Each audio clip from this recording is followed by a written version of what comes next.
Par une nuit silencieuse, sous un ciel de désert constellé d'étoiles, Salem Ben Jaber s'assit devant sa maison en terre battue, délabrée. Dans ses yeux, on lisait les années de peine et de trahison. Le vent remuait le sable du chemin et produisait un son semblable à un gémissement, comme s'il le consolait dans sa solitude. Il se souvint de Leila, sa femme, qu'il avait quittée quelques semaines plus tôt. Sa voix résonnait encore à ses oreilles, « Je ne veux pas d'un homme pauvre qui ne possède rien. Je mérite une vie meilleure. Toi, tu n'as que des rêves illusoires. » Il ressentit les coups de ces mots dans sa poitrine comme des lames, et ne trouva pour toute riposte qu'un lourd silence. Après son départ, il était resté seul, ni épouse, ni enfant, ni même un voisin pour le réconforter. Alors qu'il s'enfonçait dans ses pensées, un son ténu se répercuta dans l'obscurité, un miaulement triste qui fendait le silence. Il releva la tête et suivit le bruit jusqu'à trouver une chatte maigre, recroquevillée près de sa porte. Son pelage était sale et ses yeux brillaient d'une muette supplique. Il s'avança lentement vers elle, elle ne s'enfuit pas comme le font d'habitude les chats, mais le fixa longuement, comme si elle le connaissait depuis longtemps. Salem poussa un soupir, glissa la main dans sa poche déchirée et n'y trouva qu'un morceau de pain sec. Il comptait le manger pour son dîner. Il regarda le pain, puis la chatte, tandis que son cœur se serrait en silence. Qu'est-ce que ça me coûtera d'avoir faim une nuit de plus? Elle, peut-être n'a pas goûté à la nourriture depuis des jours, se dit-il. Il tendit la main et posa le morceau de pain devant elle. Elle l'observa un instant, puis s'en approcha d'un pas léger et le dévora avec l'empressement de qui meurt de faim. Salem ne put s'empêcher de sourire avec amertume, « Mange. La faim est mon amie depuis longtemps. » Quelques instants plus tard, la chatte s'assit à ses côtés et posa sa tête sur son genou, comme pour le consoler. Il n'entendit plus le vent ni l'écho des mots de Leila. Pour la première fois depuis des jours, il sentit qu'il n'était pas seul. Il ne se doutait pas que cet instant serait le début d'une histoire qui changerait son destin à jamais. Bonjour, chers amis. Avant de poursuivre ce récit inspirant, nous vous invitons à soutenir la chaîne en vous abonnant et en activant la cloche pour recevoir toutes les nouvelles vidéos. Vous pouvez regarder la vidéo et profiter de l'histoire partout dans le monde. Le soleil du désert se leva le lendemain sur Salem, assis devant sa maison, le regard perdu à l'horizon. Ses yeux étaient lourds d'une nuit sans sommeil, mais il ressentait encore l'empreinte de l'instant où il avait nourri la chatte affamée. En ouvrant la vieille porte en bois de sa maison, il la trouva assise sur le seuil, le regard brillant, comme pour dire, « Je ne suis pas parti, et je ne partirai pas. » Il se pencha vers elle et murmura, « Es-tu venu pour rester avec moi? Je n'ai ni nourriture ni argent. Mais si tu veux de la loyauté, mon cœur est vaste. » Sans savoir comment ni pourquoi, cette chatte rendit sa solitude moins pesante. Il se mit à lui parler, à lui confier ses secrets, elle semblait l'écouter et comprendre chaque mot. À chaque fois, elle relevait la tête et agitait la queue, et il sentait entre eux un lien mystérieux. Les nuits suivantes, la chatte l'accompagna partout. S'il allait au marché, elle le suivait et s'asseyait devant les portes à l'attendre. S'il rentrait, elle le devançait et retrouvait sa place sur le seuil.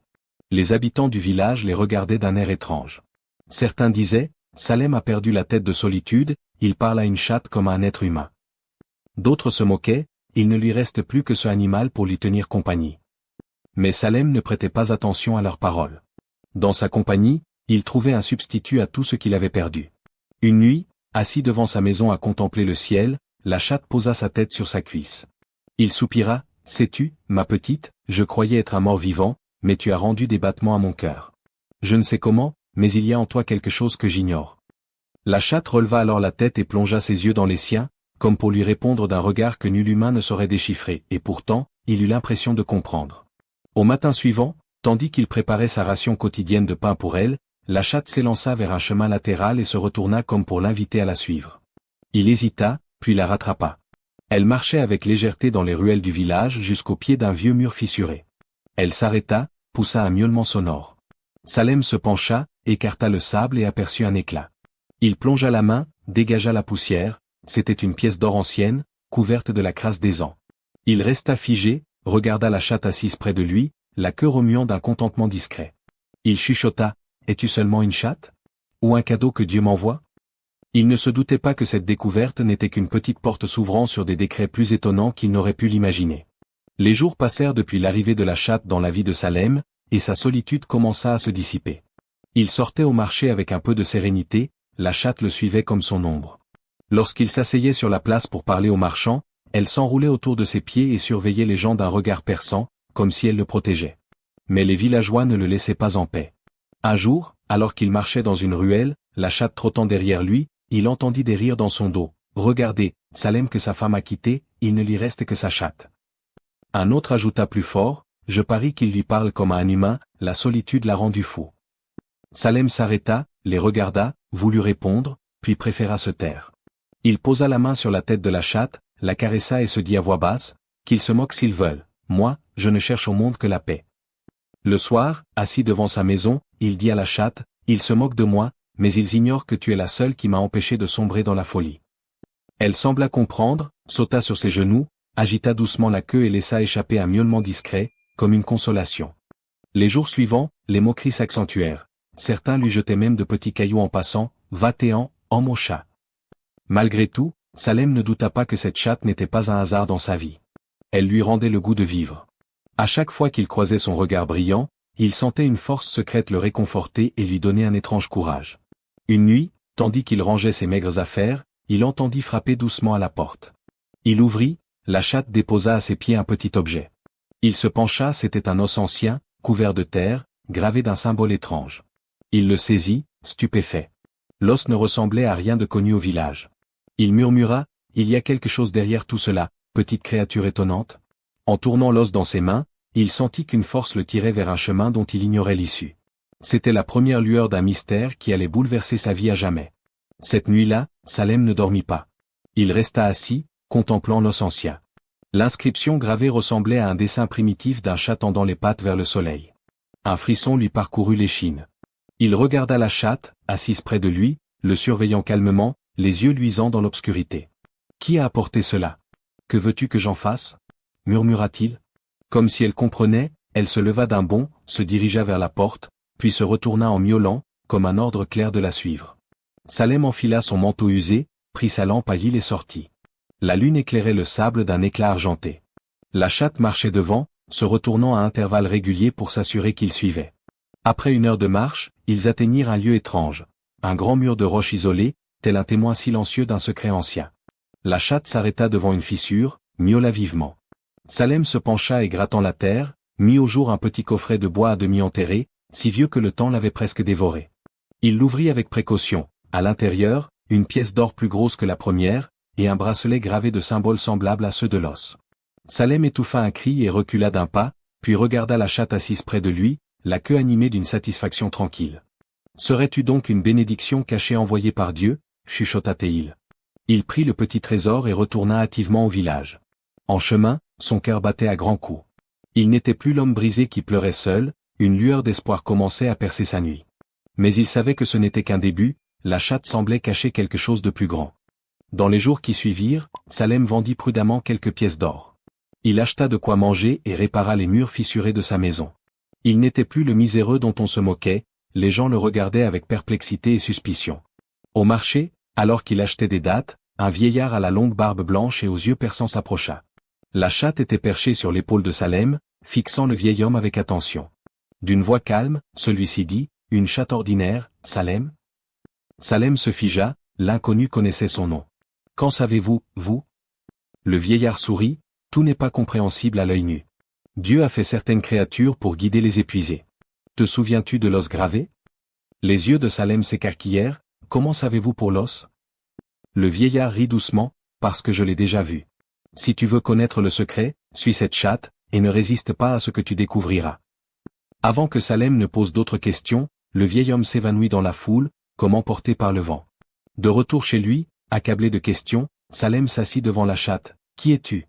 Où me conduis-tu ? Est-ce une subsistance ou une épreuve ?» La chatte ne répondit pas, elle agita la queue, s'assit devant la porte et fixa l'obscurité, comme si elle attendait quelque chose. Salem sentit que la nuit à venir serait différente. Un grand secret allait se dévoiler, bénédiction ou malédiction, il l'ignorait. Il ne dormit pas. Au cœur de la nuit, la chatte se redressa soudain, fila vers la porte, se retourna et poussa un long miaulement, comme pour lui ordonner de la suivre. « D'accord, ma petite, jusqu'au bout, » dit-il. Il prit sa lampe et sortit. Elle le mena vers une zone désertique isolée derrière le même rocher où ils avaient trouvé l'or la première fois. Là, elle gratta le sable de ses petites griffes. Salem s'agenouilla, aida de ses mains et mit à nu une dalle de pierre gravée des mêmes signes que sur l'os et le bracelet. Un souffle froid s'échappait de dessous. La chatte le regarda avec de grands yeux, « Soulève-la », semblait-elle dire. Rassemblant sa force, il déplaça la dalle et révéla une étroite ouverture menant à un passage souterrain. Le cœur battant, il suivit la chatte qui s'engageait sans hésiter. Le couloir était sombre et humide, l'écho de leurs pas rebondissait sur les murs comme la voix de vieux fantômes.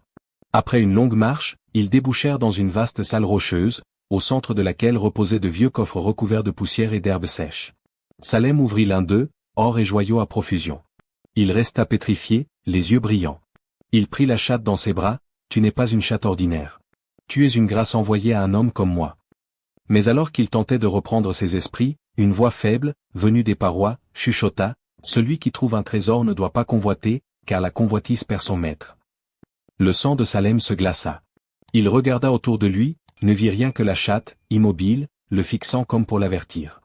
Au milieu de la salle, tremblant entre l'or et les pierres précieuses, Salem entendait encore ce murmure, comme venu du fond des âges.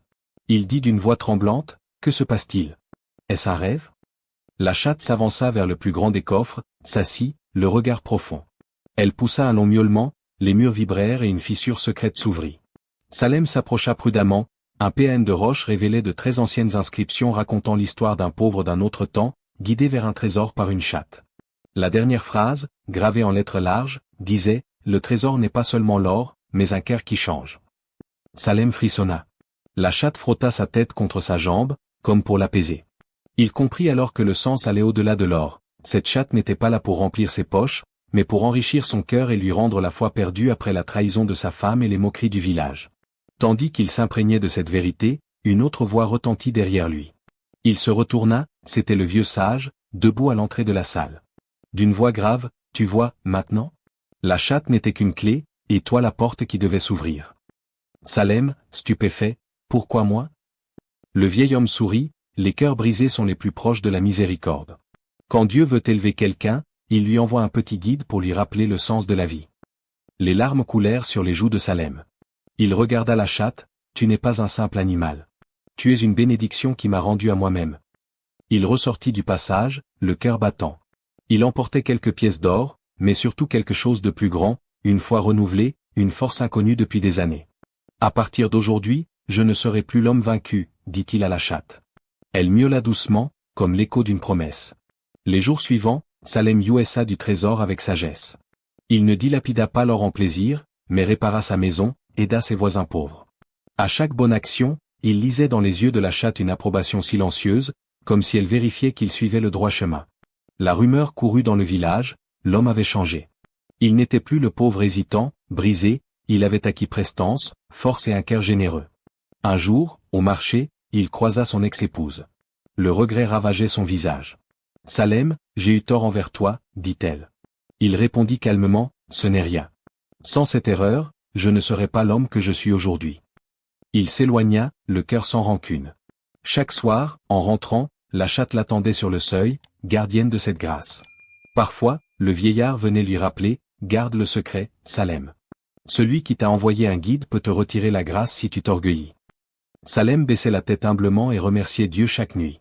Pourtant, quelque chose d'étrange apparut, la chatte s'asseyait parfois devant la porte et fixait longuement le désert, comme si elle guettait un nouveau jour, un autre voyage. Les jours passèrent. Le visage de Salem s'éclaircissait, lavé par l'eau de la miséricorde. Le village le voyait désormais comme un homme à l'orée d'un grand destin. Mais la chatte n'agissait plus comme avant. Par une nuit de pleine lune, elle se posta devant lui, poussa un miaulement inédit, puis marcha vers le désert en se retournant par moments, l'invitant à une autre expédition. Il hésita, mais la suivit, lampe en main. Le vent soufflait fort, murmurant à ses oreilles comme si tout le désert l'appelait. Ils atteignirent un lieu inconnu, un roc immense couvert de gravures plus anciennes qu'on ne saurait l'imaginer. À son sommet, l'emblème d'un chat couronné, tel le maître du temps. La chatte s'assit et lança un appel singulier. Soudain, le vieil homme surgit de l'ombre, comme né du vent. « Salem, voici l'épreuve finale. C'est ici que se révèle la vérité.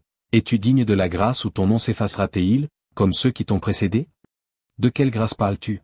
De l'or? De cette chatte qui m'a guidé? » Le sage sourit, « Non, Salem. La grâce, c'est de comprendre que la subsistance n'est pas ce que tes mains possèdent, mais ce qui redresse ton cœur. La chatte n'a pas seulement guidé tes pas vers l'or, mais ton âme que tu allais perdre. » Le cœur battant, Salem regarda la chatte. Dans ses yeux, un regard presque humain. Un vent violent se leva, le sable tourbillonna, la chatte miaula puissamment.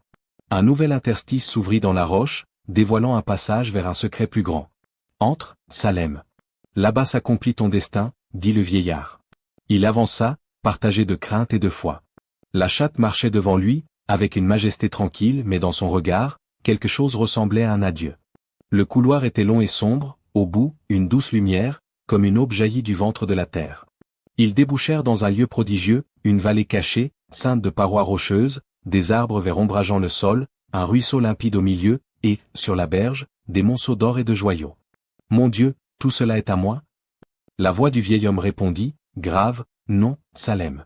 À celui qui sait que la valeur n'est pas dans l'or, mais dans la pureté du cœur et la main généreuse. » Salem se tourna, la chatte, assise sur un rocher, les yeux brillants comme pour lui dire adieu. Il s'en approcha, la serra contre lui. Le vieillard posa la main sur son épaule, l'heure de la séparation est venue. Elle t'a été envoyée pour te ramener à toi-même. À présent, elle doit partir, accompagner un autre qui a besoin d'elle comme tu en avais besoin. Salem embrassa la tête de la chatte, la voix brisée, « Merci, ma petite. Tu n'es pas qu'une chatte, tu es un signe de la miséricorde. » Alors, la chatte poussa un long miaulement, son corps s'illumina d'une clarté douce, puis elle disparut comme une poussière de lumière remontant vers le ciel. Salem resta là, les yeux pleins de larmes, le cœur pourtant apaisé. Il retourna au village, homme nouveau. Il donnait aux pauvres, soutenait les nécessiteux. Chaque fois qu'il regardait le désert, il se souvenait de la chatte qui avait changé sa vie à jamais. À ceux qui lui demandaient le secret de sa richesse et de sa force, il répondait, « Le secret n'est pas dans l'or, mais dans une chatte affamée qui m'a appris que celui qui prend soin du faible, Dieu prend soin de lui. » Ainsi, Salem devint une légende au village, l'histoire d'un homme autrefois pauvre et accablé, ramené à la vie par une chatte affamée, devenu un homme qui ressemble à une lumière dans l'obscurité du monde.